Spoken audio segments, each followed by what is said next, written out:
प्यारे बच्चों, हम लोग अपने इस वाले वीडियो में समरूप त्रिभुजों के क्षेत्रफल से संबंधित प्रमेय, जिसको एरिया थ्योरम कहते हैं, वो पढ़ने वाले हैं। थ्योरम को पढ़ने से पहले आइए जो इसके लिए प्री रिक्विजिट है, पूर्व संकल्पना, हम उसको समझते हैं।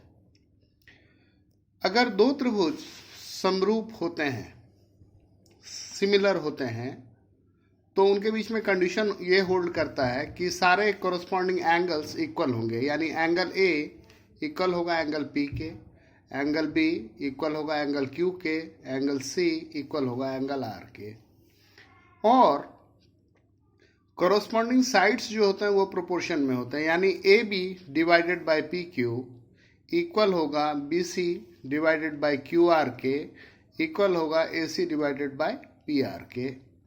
तो यह एक आधारभूत नोशन है जिसको आपको ध्यान में रखना चाहिए जब आप ये कहते हैं कि दो त्रिभुज समरूप हैं, और समरूप का सिंबल क्या होता है वो भी आप देख लीजिए।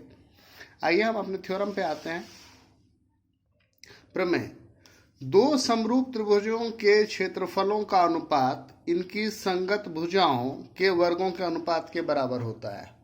नेट समरी में क्या कह रहा है कि दो ट्रायंगल है जो कि सिमिलर है, और इनके अगर ये दो ट्रायंगल सिमिलर है तो इनके एरिया जो होंगे वो इनके कॉरस्पॉन्डिंग साइड्स के स्क्वायर के रेशियो में होंगे। यानी अगर ए बी 4 है और पी क्यू मान लीजिए 6 है, तो ए बी का एरिया 16 होगा, 4 का स्क्वायर, पी क्यू 6 है तो उसका एरिया 36, यानी 16:36 के हिसाब से इन दोनों का एरिया होगा। अब ये बात तो मैंने लैंग्वेज में कहा, इसको थ्योरम में प्रूव करते हैं।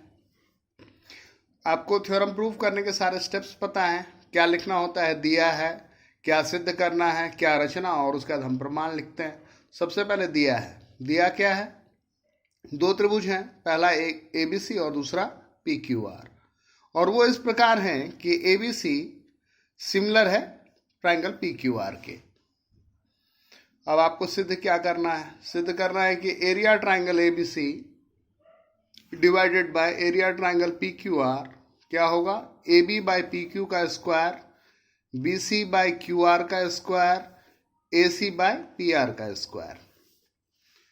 अब उसके बाद हम क्या करेंगे? हम रचना करेंगे। हमने ए से बी सी पर लंब खींचा, लंब का नाम हमने ए डी रखा।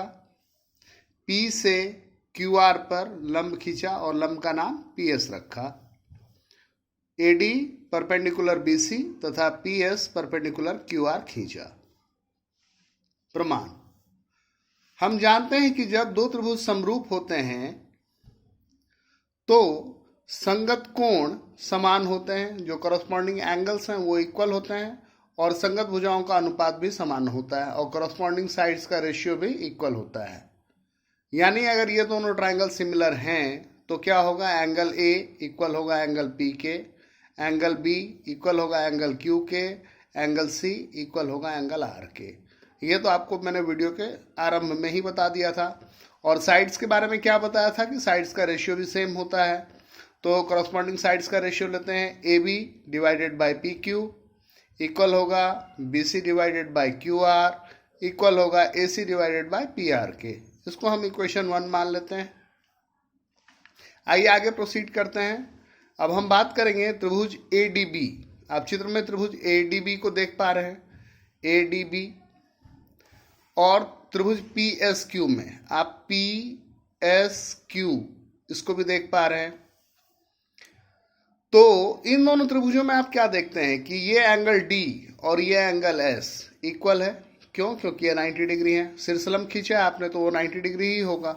वही हमने लिखा भी है कि एंगल डी जो है वो इक्वल है एंगल एस के, और वो 90 डिग्री है। फिर हम क्या कहेंगे कि एंगल बी जो है वो एंगल क्यू के है। ऐसा हम क्यों कह रहे हैं? क्योंकि ये तो सिमिलर होने के लिए बेसिक क्राइटेरिया है। यहाँ आपने ये फैक्ट लिख रखा है, उसी फैक्ट को हमने यहाँ से फिर से लिखा है। अब दो एंगल सेम हो गए तो ये दोनों ट्रायंगल जो है वो क्या होंगे? सिमिलर होंगे, समरूप होंगे। और जैसे ही ये दोनों ट्रायंगल सिमिलर होंगे वैसे ही क्या हो जाएगा कि इनके ये triangle A D B similar हो जाएगा किसके? पी एस क्यू के। वही हमने यहाँ पे लिखा है कि triangle A D B similar है ट्रायंगल पी एस क्यू के, और क्राइटेरिया क्या है? A A, angle angle criteria लग गया। अब ये जब ये दोनों ट्रायंगल जब सिमिलर हो गए तो क्या हो गए, करस्पॉन्डिंग साइड्स का रेशियो इनमें भी सेम ही होना है। तो इनके करस्पॉन्डिंग साइड्स कौन कौन से हैं, एक साइड तो है आपका ए बी और एक साइड है पी क्यू। तो आप क्या लिखिएगा, A B divided by P Q equals A D divided by P S, A D divided by P S equals B D divided by Q S, B D divided by Q S. इसको आप equation 2 मान रहे हैं। अब equation 1 और equation 2 को ध्यान से देखिए और इससे हम एक बहुत ही इंटरेस्टिंग कंक्लूजन निकालने वाले हैं। क्या इंटरेस्टिंग कंक्लूजन है भाई, कि A B by P Q B C by Q R के भी बराबर है और A B by P Q A D by P S के भी बराबर है। तो बी सी और B C by Q R इसके बराबर है और ये चीज भी इसके बराबर है। इसका क्या मतलब हुआ कि ये दोनों चीज भी इक्वल होंगे। B C by Q R equal होगा किसके, A D by P S से, पी एस के। तो हमने इक्वेशन 1 और 2 को कंपेयर करके क्या रिजल्ट कंक्लूड कर लिया, हमने ये कंक्लूड कर लिया कि B C by Q R equal होगा किसके, A D by P S के। और इसको हम इक्वेशन 3 मान ले रहे हैं। यहीं पर थोड़ी सी सावधानी और थोड़ा सा ध्यान रखने की आवश्यकता है कि इक्वेशन 1 जो कि बहुत आसान है, सबसे प्रिलिमिनरी फैक्ट है, इक्वेशन 2 जो अभी आपने सिमिलर प्रूफ करके निकाला, और इन दोनों में कंपेयर करके आप क्या निकाल रहे हैं, B C by Q R equals A D by P S.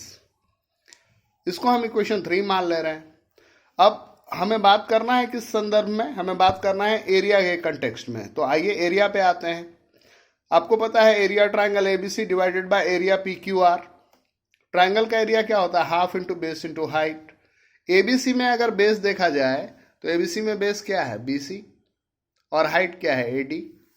वही आपने लिखा है, half base BC height AD. और अगर हम ट्राइंगल पी क्यू आर की बात करें तो ट्राइंगल पी क्यू आर में आप बेस क्या देख रहे हैं, बेस है क्यू आर और हाइट क्या है, पी एस। तो आपने लिख दिया बेस क्या है क्यू आर, हाइट क्या है पी एस। और ये दोनों चीज A D by P S किसके बराबर है, B C by Q R के। हाफ और हाफ को कैंसिल कर लीजिए, हाफ और हाफ को कैंसिल कर लीजिए,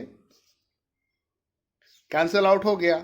और जहां पर A D by P S है उस जगह पर आप क्या लिख सकते हैं, B C by Q R लिख सकते हैं। इक्वेशन 3 आपको तो यही कह रहा है, वही कर लेंगे।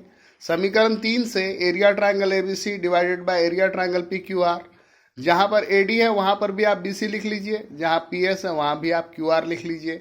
बीसी इंटू बीसी क्या हो गया, BC square, Q R into Q R क्या हो गया, क्यू आर स्क्वायर। और यही तो आपको प्रूफ करना था।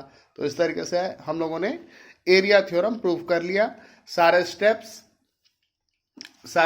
पे एक बार आप नज़र डाल लीजिए। जरूरत पड़ने पर वीडियो को पॉज करके लिख भी सकते हैं, लिखते चलिए तो ज़्यादा अच्छा होगा। और उसके बाद अब जब हम लोगों ने बेसिक प्रोपोर्शनैलिटी थ्योरम और एरिया थ्योरम कर लिया है तो अब इसके बाद जो हमारे बुक में जो इन टेक्स्ट क्वेश्चंस हैं हमारे नेक्स्ट वीडियो में हम वो करेंगे। और साथ के साथ हम लोग पीजीटी को भी प्रूव करेंगे, पीजीटी यानी Pythagoras theorem. Thank you, keep watching.